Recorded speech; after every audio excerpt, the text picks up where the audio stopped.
திருச்செந்தூர் முருகன் கோயிலில் பக்தர்கள் தங்கும் விடுதியை முதலமைச்சர் ஸ்டாலின் திறந்து வைத்தார்.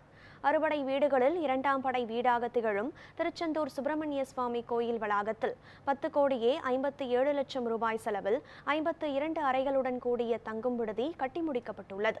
இந்த நிலையில் பக்தர்கள் தங்கும் விடுதியை தலைமைச் செயலகத்திலிருந்து முதலமைச்சர் ஸ்டாலின் காணொலி மூலம் திறந்து வைத்தார். மேலும் ராமநாதபுரம் மாவட்டம் ராமேஸ்வரம் ராமநாத சுவாமி கோயிலில் பணிபுரிந்து வந்த 6 கோயில் பணியாளர்களுக்கு அர்ச்சகர்களாக பதவி உயர்வு வழங்கி அதற்கான ஆணைகளை வழங்கினார்.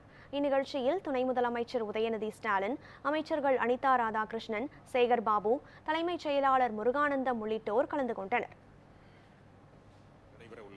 இந்த நிகழ்வில் கலந்து கொள்ள வருகை தரும் பக்தர்களின் வசதிக்காக திருச்செந்தூர் கோயில் வளாகத்தினுள் ரூபாய் 10.24 ஆண்டில் மாண்புமிகு தமிழ்நாடு முதலமைச்சர் அவர்களால் பக்தர்கள் பயன்பாட்டிற்கு கொண்டு வரப்பட்ட நிலையில் தற்போது ரூபாய்